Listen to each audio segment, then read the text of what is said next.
Now, the Megan Thee Stallion and DaBaby beef and where Meg went wrong. Gotta give my little 2 cents on this entire thing. You might have heard about it or seen a couple things about it on social media. Megan Thee Stallion and DaBaby went at each other the other day for a very specific reason. So yeah.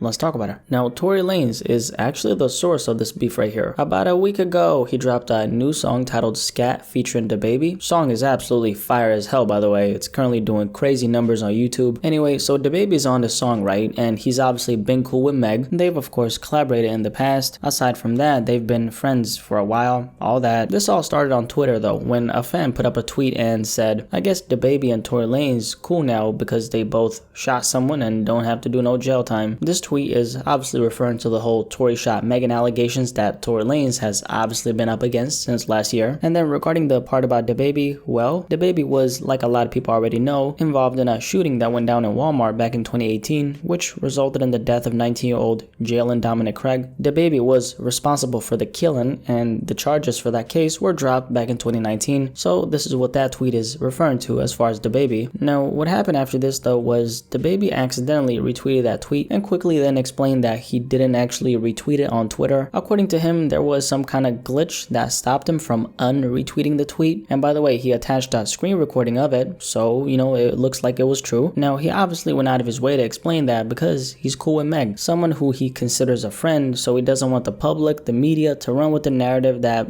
he was trying to make his friend Meg look some type of way. Meg didn't buy DaBaby's explanation though and fired some shots at him on Twitter by saying, support me in private and publicly do something different. These industry men are very strange. And this situation ain't no damn beef. And I really wish people would stop downplaying it like it's some internet shit for likes and retweets. DaBaby responded back to Meg trying to downplay this situation that was clearly now spiraling out of control. He started off by saying, you don't let these folks get the best of you, thug. I don't got no bad energy for ya. You know, like I know I ain't no industry nigga. Let him fool you into thinking that you tripping. Stand on what you stand on without feeling like I'm against ya. Stay focused, my G. Meg responded back by saying, my stance hasn't changed at all. Yours has. We already spoke about this in private and you specifically said that ain't even no good business move. Why would I promote that shit? But now this ain't your beef? That ain't real, but stay on your business, my G. DaBaby responded back again and said, you ain't tweeting nothing. I ain't tell that nigga directly. I told him the same shit. LOL. Whoever cleared it, cleared it. So what?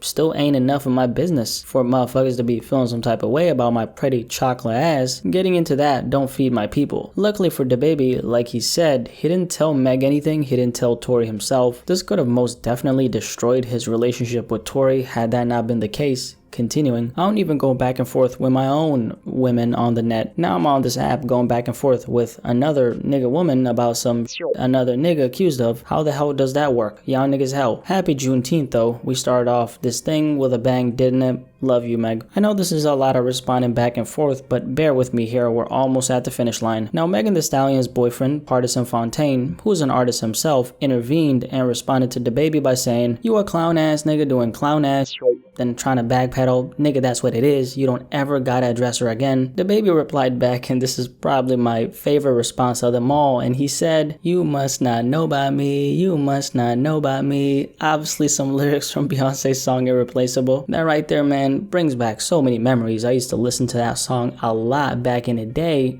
Anyway, Megan's boyfriend, Partisan, said a couple other things after this that I don't need to bring up, so let's keep it moving.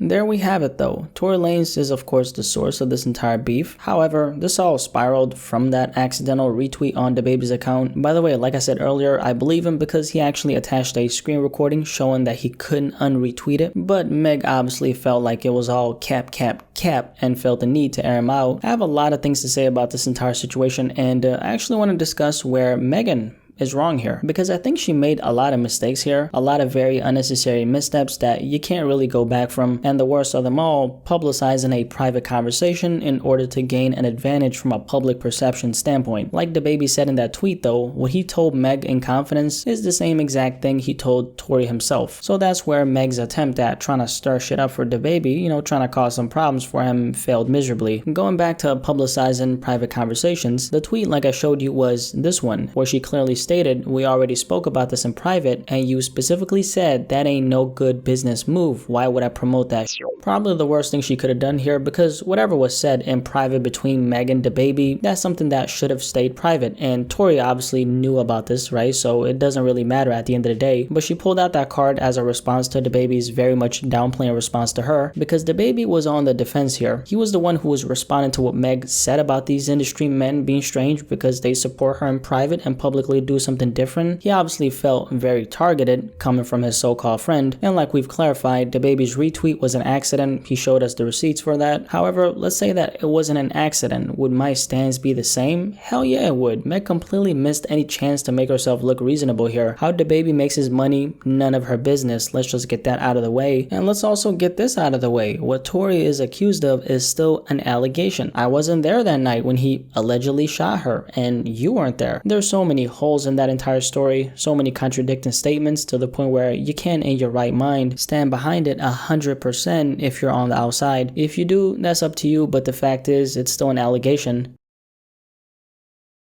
Meg mixing her personal feelings towards how DaBaby makes his money is completely absurd. Let's highlight what kind of industry we're dealing with here. The music industry. The place where a lot of your peers, a lot of your close friends might actually end up working with your op. It's something that's gonna happen, ain't no way around it. You can't be mad at it, you can't feel some type of way about it, or actually, you know what, you can, but making the way you feel cloud your judgment to the point where you start publicizing private conversations and think that's gonna make you look reasonable is just crazy. The way DaBaby conducts his business is completely up to him, and again, the nature of the business is your friends might end up working with people you may not really be fucking with, and you have to be cool with that. Meg has actually contradicted herself if we're gonna keep it 100. She ended up working with Nicki on Hot Girl Summer in 2019, and the year after that came WAP with Cardi B, who all of us know is Nicki's op. They've been enemies for a while, fired a lot of shots at each other throughout the years, even had that public scuffle back in 2019.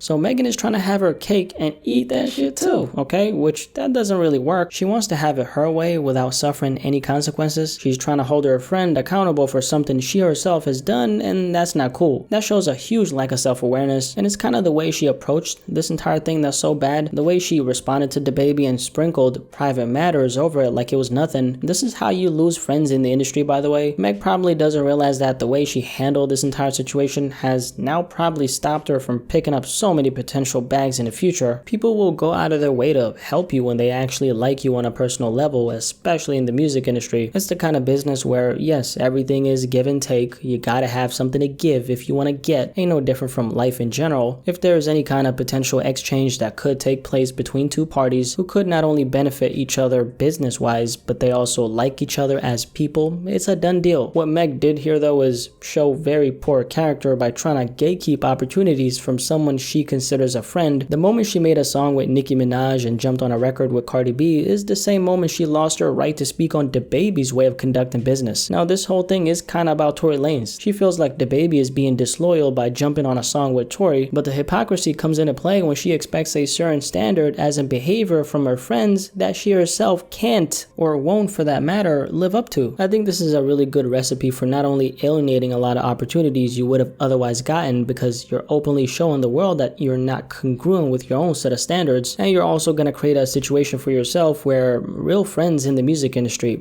that's going to be non-existent for you in the future. You're creating a certain type of vibe around you, the kind of vibe that screams, if I don't have it my way, you might just be the next person who gets aired out on social media and gets publicly humiliated in front of millions and millions of people. So you're creating a fear-based condition around you, and that's never good, especially as an artist. If you're trying to build a solid team around you, which is something every single artist needs, you want your friends and the people you're surrounded by to respect you, not be afraid of you. The thing that saved DaBaby here is the fact that he is such a big name in the industry, so whatever Megan Thee Stallion says isn't gonna affect his grind for a second. That's the power of being as big as DaBaby. However, there's other people out there who might be in some kind of conflict with Meg in the future, who won't have the luxury of being DaBaby, and they won't have that safety net around them because they are a superstar. As a matter of fact, this is something that's actually happened. Kelsey Nicole. Let's talk about that.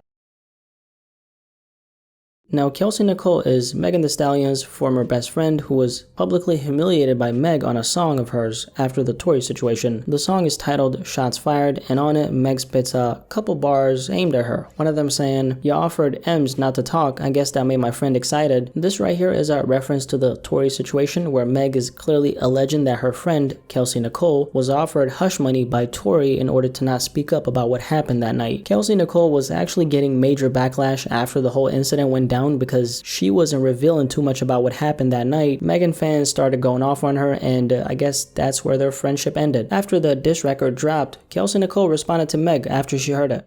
"I have every right to get on here and address this because you made a diss track for millions of people to hear trying to humiliate me.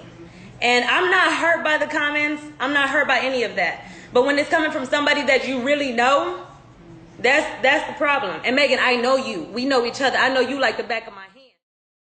So I think Meg went wrong in so many ways as far as this situation right here. Publicizing private conversations, trying to control how your friends make their money, mixing feelings with business, being irrational towards someone who is trying to make a living. I could go on and on and on and on, but I'll leave it at that. But yeah, the Megan Thee Stallion and DaBaby beef and where Meg went wrong. Any thoughts on this entire situation? This opinion is not very popular, by the way, but obviously I'm not here to sugarcoat anything. A lot of people are still sympathizing with Meg for the alleged shooting, so I think that's clouding their judgment towards this. Anyway, that aside, what do you think about this though? Definitely let me know in the comment section below, and let's have a discussion about this.